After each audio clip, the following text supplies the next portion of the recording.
প্রিয় ভাই আমার, বন্ধু আমার, নওজোয়ান সাথীরা আমার, মৃত্যু এক অনিবার্য বাস্তবতা, চিরন্তন বাস্তবতা। এটা গ্রহণ করতেই হবে। হাসলেও মরতে হবে, কাঁদলেও মরতে হবে, সুখেও মরতে হবে, দুঃখেও মরতে হবে। রাজপ্রাসাদ আর অট্টালিকার মানুষটাও মরে যাবে। জীর্ণ কুটিরে যে লোক থাকে, হ্যাঁ, সেই লোকটাকেও মরতে হবে। জীবনে কোনোদিন দুঃখ দেখে নাই যে সেও মরে যাবে, জীবনে কোনোদিন সুখ দেখে নাই যে সেও মরে যাবে, সব মরে যাবে। এটাই সত্য, এটাই বাস্তবতা। অতএব মৃত্যু এক অনিবার্য বাস্তবতা, এটা গ্রহণ করতেই হবে। এটা যদি আমরা মনে রাখি, আমাদের জীবন অনেক সুন্দর হইত, অনেক সুন্দর হইত। রাসূলুল্লাহ সাল্লাল্লাহু আলাইহি ওয়াসাল্লাম বলছেন, আকসিরু যিকরা হাদিমিল লাযযাত ইয়ানি আল মাউত।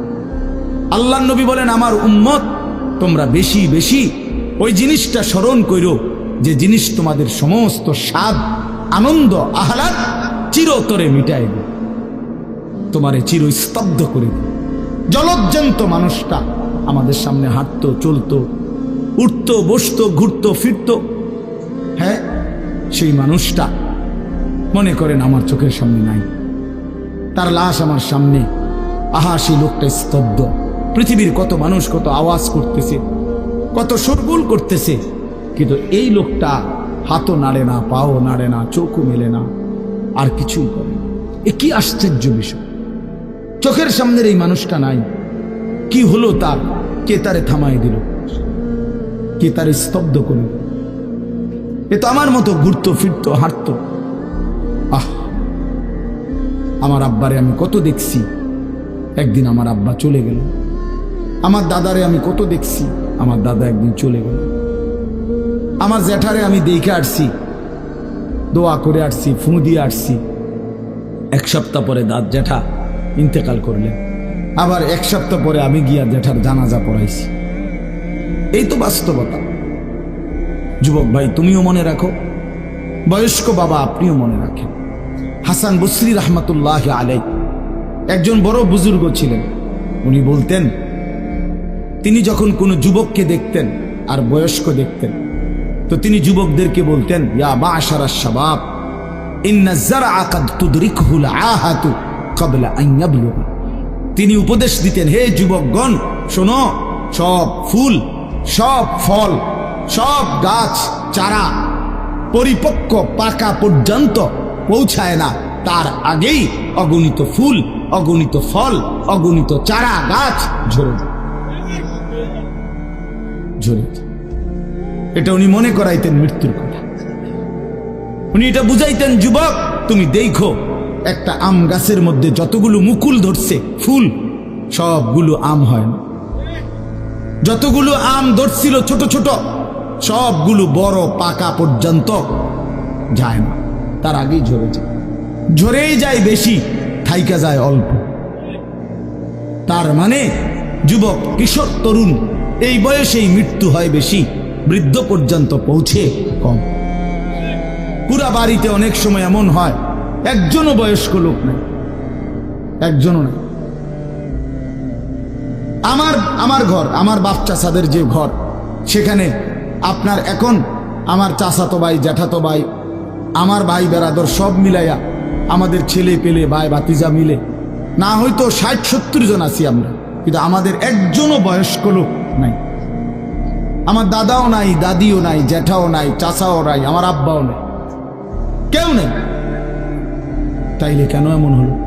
তাহলে বোঝা গেল অধিকাংশই ঝরে যায়, কবরে চলে যায়, মৃত্যু হয়ে যায়। এই জন্য ধোঁকা না খাওয়া। আরেকটা হলো, বয়স্ক লোককে দেখলে উনি বলতেন, হাসান বসরি রহমতুল্লাহ আলাইহি, ইয়া মা'শারা শুয়ুখ, হে বৃদ্ধগণ।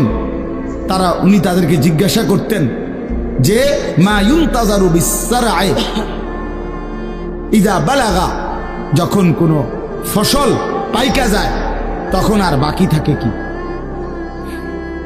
কি বাকি থাকে? কাটা। কথা বলে না, কি বাকি থাকে? ক্বালু আল হাসাদ, বা কাটাটা বাকি থাকে, পাইকা তো গেছে। তার মানে আপনারা পাইকা তো গেছেন, বয়স তো হয়েই গেছে, আর শুধু মৃত্যুটা বাকি। আর শুধু মৃত্যুটা বাকি। তাইলে যুবককে বলতেন, তুমি ভেবো না তুমি বৃদ্ধ হবা, কারণ অসংখ্য ফুল তো আগেই ঝরে যায়, অসংখ্য ফল তো আগেই ঝরে যায়, অসংখ্য গাছ তো আগেই ঝরে যায়। আবার বৃদ্ধকে বলতেন যে আপনার তো আর কিছুই বাকি নাই, আপনি তো পাইকেই গেছেন, এখন শুধু কাটা, কবর, মৃত্যু ছাড়া আর বাকিটা কি? তাহলে মৃত্যু ভুলে না যাওয়া, মৌত ভুলে না যাওয়া।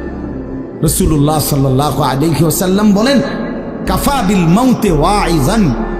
নবীজি বলেন, কোনো মানুষ যদি মৃত্যুর কথা স্মরণ করে, তার ওয়াজের জন্য, নসিহতের জন্য এটাই যথেষ্ট, এটাই যথেষ্ট। আমরা কিতাবে পড়ছি, হযরত ওমর রাদিয়াল্লাহু তাআলা আনহু, এত বড় সাহাবী, উনি বলতেন, কুল্লা ইয়াউমিন ইউকালু মাতা ফুলান মাতা ফুলান ওয়ালা বুদ্দা মিন ইয়াউমিন ইউকালু মাতা ওমর। তিনি বলতেন, হায় শোনো, প্রতিদিন ঘোষণা হয় আজ অমুকের মৃত্যু হলো, অমুকের মৃত্যু হলো, অমুকের মৃত্যু হলো। অচিরেই একদিন ঘোষণা হবে আজ ওমরের মৃত্যু হলো, আজ ওমরের মৃত্যু হলো। উনি বলেন, এই ঘোষণা শুনবে খুব দ্রুত একদিন। এই জন্য বাপ, এই আমাদের ব্যক্তিগতভাবে প্রতিনিয়ত মৃত্যু হচ্ছে, ঠিক এভাবে আমরা তো মরছি, একদিন এই গোটা আলমের মৃত্যু হবে। এই গোটা সৃষ্টিটাই আল্লাহ তাআলা গুটায় ফেলবে। আচ্ছা, কি আশ্চর্য কথা, এটা কি অবাক করা।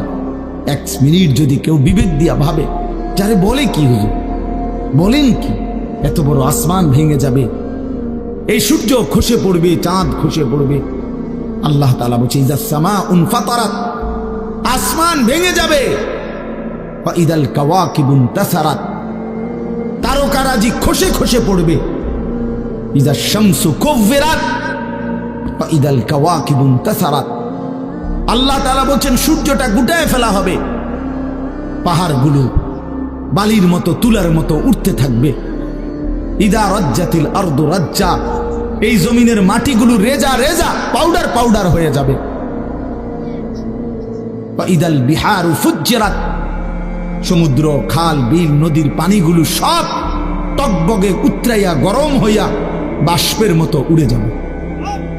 না কোথাও পানি থাকবে, না কোথাও গাছ থাকবে, না আসমান থাকবে, না জমিন থাকবে, কিছুই না।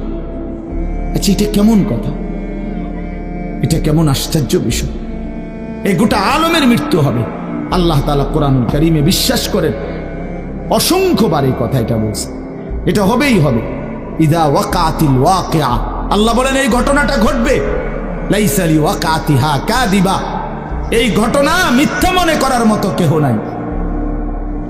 যেদিন ঘটে যাবে তখন আর কারো কোনো মিথ্যাবাদী আর থাকবে না, অর্থাৎ কেউ আর অস্বীকার করার সুযোগ হবে না। চোখের সামনে, চোখের সামনে কোরআন শরীফে একটা সূরা আছে, সূরা হজ। ওই যে আমরা হজ করি না, এই হজ সূরাটার নাম। এই সূরার শুরুতে আল্লাহ তাআলা এই পৃথিবী ধ্বংসের, কিয়ামতের একটা সাংঘাতিক বর্ণনা দিয়েছেন।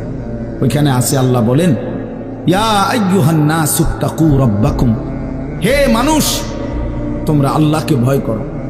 আর শুনো, ইন্না জালজালাতাস সাআতি শাইউন আযীম, নিশ্চয়ই কিয়ামতের ভূমিকম্প, জালজালা, এই যে বললাম জিলজাল এবং জালজালা অর্থ ভূমিকম্প।